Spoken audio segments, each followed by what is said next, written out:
High বন্ধুরা, কেমন আছো? আশা করি ভালো আছো। আবারও নিয়ে চলে এলাম নতুন একটা ভিডিও।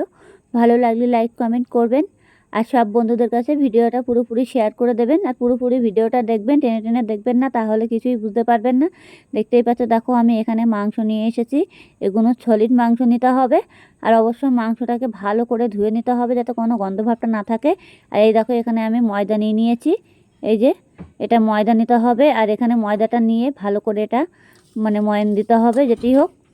এবার ভালো করে এটা মেখে নিতে হবে, একটু হালকা পরিমাণে লবণ দিতে হবে, আর একটু তেল দিতে হবে, যেমন লুচিটা হবে আর কি, তেমনভাবে করে এটাকে ভালো করে ময়ান দিয়ে এটাকে ভালো করে জল দিয়ে পুরো মেখে নেবো আমি এখন। একদম পুরো ঝোল করা যাবে না, যেটি হোক একটু টাইট টাইট থাকবে। আর ডোটা যাতে বড় বড় হয়, একটু মিডিয়াম, বেশি বড় রাখা যাবে না, আবার বেশি ছোট করা যাবে না। যেমন আটার দলা থেকে একটু দলাটা একটু বড় হবে হালকা মতো আর কি। দেখতেই পাচ্ছ আমার দলাটা পুরো কাটা হয়ে গেছে। এই দেখো, কড়াইতে আমি তেল দিয়ে দিয়েছি অলরেডি। এখন কড়াইয়ের মধ্যে তেল দিয়ে দিয়েছি।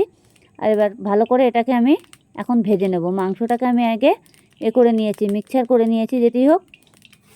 এবার তেলটা ভালো করে গরম করে নেবো আমি। মাংসের মধ্যে যেরকম মশলা দেওয়ার মতন সেরকমভাবে আমি মশলাটা মিক্সচারে করে নিয়েছি।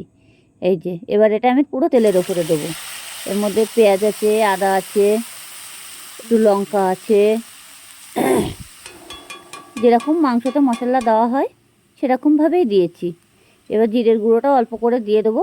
এবার মশলাটা ভালো করে আমি ভেজে নিতে হবে।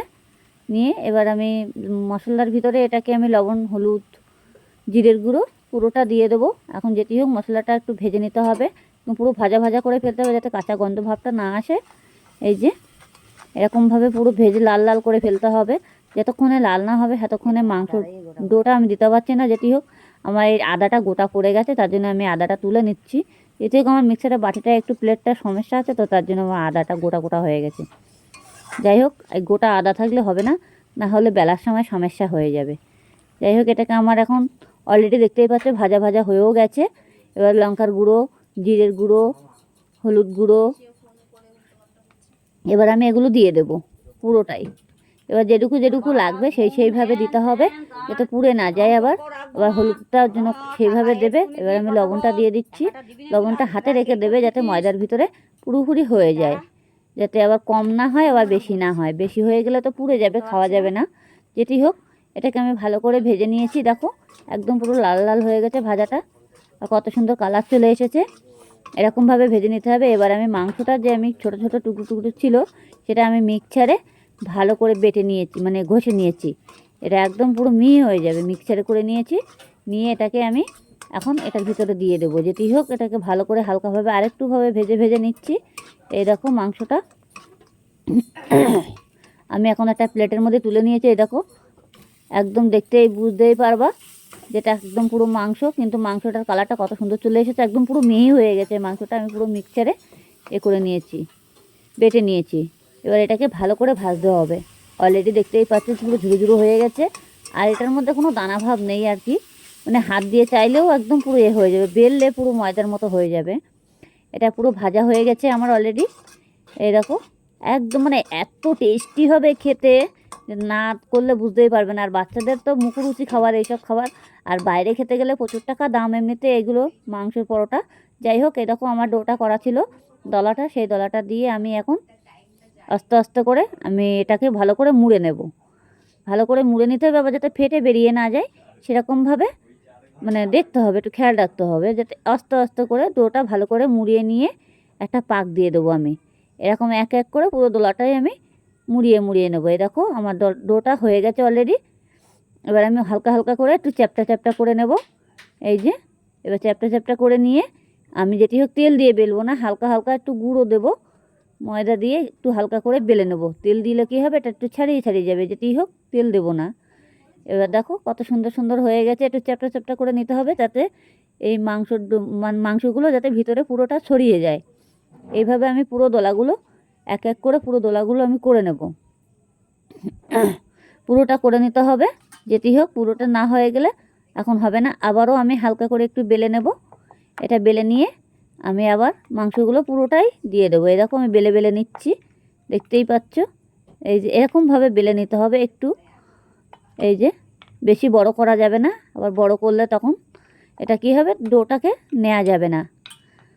আমি এবার তুলে নিলাম, নিয়ে এবার এর ভিতরে আমি মাংসটা আবারও দিয়ে দিচ্ছি। দেখে নাও, তোমরা এভাবে করে নেবে। আর ঘরে বসে এই রেসিপিটা একবার করে দেখো, খেতে যে এত স্বাদ সে বলার মতো না, মানে খুবই স্বাদ, অসাধারণ। আপনার একবার খেলে বারবার খেতে ইচ্ছে করবে এই মাংসর পরোটা, না করলে বুঝতে পারবে না। যাই হোক, দেখো আমার অলরেডি আবারও আমি করে নিচ্ছি। এরকম ভাঁজ করে করে নিতে হবে, এরকমভাবে ভাঁজ করে করে নিলে তাহলে মুখটা মোড়া যাবে। আর দেখতেই পাচ্ছ যে আমরা অনেক সময় অনেকে আছে না যে মেশিনের মধ্যে করে নেয়, কিন্তু মেশিনের ব্যাপারটা আলাদা আর হাতে করার ব্যাপারটা পুরোটাই আলাদা। দেখতেই পাচ্ছ, আর হাতে করে খাওয়ার জিনিসটা পুরোটাই আলাদা। এই যে এবার আমি এটাকে ভালো করে মুড়িয়ে নিলাম। এবার মুড়িয়ে নিলে আমি আবারও চ্যাপটা করে নেব। এরকমভাবে এই চ্যাপটা করে নিয়ে নিয়ে আমি পুরো দোলাগুলো পুরো কমপ্লিট করে নিয়েছি আর কি। দেখতেই পাচ্ছ, এই দেখো পুরো দোলাগুলো পুরোপুরি কমপ্লিট করে নিয়েছি। আরও দলাগুলো আমার অলরেডি থালার মধ্যে হয়ে গেছে কমপ্লিট করা। হালকা হালকা একটু গুঁড়ো দিতে হবে, এবার দিয়ে এরকম দলাগুলো পুরো কমপ্লিট করা হয়ে গেছে। দেখতেই পাচ্ছ, হালকা করে একটু গুঁড়ো দিতে হবে, দিয়ে এবার বেলা শুরু করে দেবো আমি। এবার দেখো বেললে পরে পুরো মাংসটা চারি জায়গায় ছড়িয়ে যাবে, যাতে এক জায়গায় থাকে না। এক জায়গায় থাকলে তখন ভাজতে অসুবিধা হবে, ফেটে যাবে। এই দেখো আমি বেলে নিয়েছি। এই যে দেখেছো মাংসগুলো কত সুন্দর চারি সাইডে সাইডে ছড়িয়ে গেছে আর ফুটে ফুটে উঠেছে। দেখতেই পাচ্ছ, এগুলো কিন্তু বেরোবে না, যেতেই হোক এগুলো বেরোবে না, আর বেরোনোর কোনো কায়দাই নেই। দেখো এরকম ভাজলে পরে আর এত টেস্টি হবে খেতে, না খেলে বুঝতেই পারবে না। যাই হোক, আমি পুরোপুরি আবারও বেলে নেব। এই যে এক এক করে পরোটাগুলো সব পুরোটাই বেলে নিলাম, মাংসের পরোটা। এবার আমি তাড়াতাড়ি করে তাওয়া বসিয়ে দেবো। তাওয়াতে হালকাভাবে তেল দেবো, বেশি ভটভটা তেল দেবো না। এবার তেল দেওয়া যাবে না বেশি ভটভটা করে, তেল দিলে তো এমনিতেই মাংস, তার মধ্যে অনেক সময় তেলটা আবার যদি বেশি হয়ে যায়, অল্প অল্প করে তেল দিতে হবে, হালকা করে দিয়ে ভালো করে পরোটা যেমন ভাজে তেমনভাবে ভেজে নিতে হবে। আমার তাওয়াটা অলরেডি গরম হয়ে গেছে, দেখতেই পাচ্ছ। এবার আমি মাংসের পরোটাটা পুরো দিয়ে দিচ্ছি। এবার দেখে নাও কীভাবে আমি করছি, সেইভাবে আপনারা করবে, চেষ্টা করুন, অতি অবশ্যই পেরে যাবে। একটা সহজ উপায়, একদম পুরোপুরি সহজ উপায়। আর বাইরের খাওয়ার থেকে ঘরে বসে খাওয়া খুবই উপকারী। দেখতেই পাচ্ছ আমার পরোটাটা এক পিঠ অলরেডি ভাজা ভাজা হয়ে গেছে। আর মানে যখন দেখবে যে একদম তেলটা কম হয়ে গেছে, একটু পরে দিতে পারো, কোনো অসুবিধা নেই, কিন্তু বেশি ভটভুটো তেল দিয়ে ভাজবে না। বেশি ভটভুটো তেল দিলে কী হবে, মাংসটা টেনে নেবে, তখন তেল তেলে ভাব হয়ে যাবে।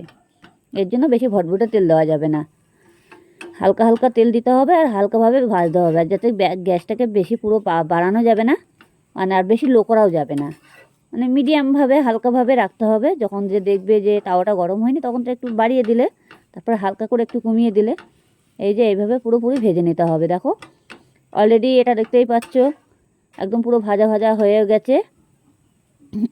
আর খেতে যে এত টেস্টি হবে, একবার না খেলে বুঝতেই পারবে না। ঘরে বসে এই রেসিপিটা অতি অবশ্যই একবার চেষ্টা করে দেখুন, তাহলে বুঝতে পারবে যে খেতে কত স্বাদ। যাই হোক, এরকমভাবে পুরোপুরি ভেজে নিতে হবে। এই যে আমি যেভাবে যেভাবে ভেজে নিচ্ছি দেখে নাও, দেখে নিয়ে সেইভাবে করো। আর এমনি এটা দোকানে একটা পরোটা খেতে গেলে প্রচুর টাকা দাম। আর মাংস রুটি তো সবাই খায়, কিন্তু মাংসের পরোটা তো অনেকে খায়নি, অনেকে বুঝতে পারে না যে জিনিসটা খেতে কেমন লাগে, কি খারাপ লাগবে কি ভালো লাগবে। যাই হোক, আমি আবার একটু হালকাভাবে তেল দিয়ে দিচ্ছি। এবার তেলটা দিয়ে দিলাম, দিয়ে এটাকে ভালো করে এপিট ওপিট করে পুরোপুরি ভেজে নিচ্ছি। এই যে দেখো আমার যখন পরোটাগুলো পুরোপুরি ভাজা হয়ে যাবে, কালারটা এত সুন্দর চলে আসবে, না দেখলে বুঝতেই পারবে না। যাই হোক, এই যে খুবই সুন্দর কালার চলে আসবে। এটা কিন্তু হালকা তেলটা কম হয়ে গেছে, কিন্তু আগেরগুলো পুরোপুরি তেল হয়ে যায় ঠিকঠাক, যে তেলটা এবার আমি বেশি দিইনি। এবার দেখো কালারটা কত সুন্দর চলে এসছে। এবার বাকি পরোটাগুলো আমার সব ভাজা হয়ে গেছে, আমি থালার মধ্যে তুলে নিয়েছি। এবার দেখো এই হটপটের মধ্যে রাখতে হবে পরোটাগুলো পুরোপুরি। এই যে এবার থালা থেকে বার করে নিয়েছি, দেখো কত সুন্দর। ভালো লাগলে লাইক কমেন্ট করবেন, আর সব বন্ধুদের কাছে ভিডিওটা পুরোপুরি শেয়ার করে দেবেন।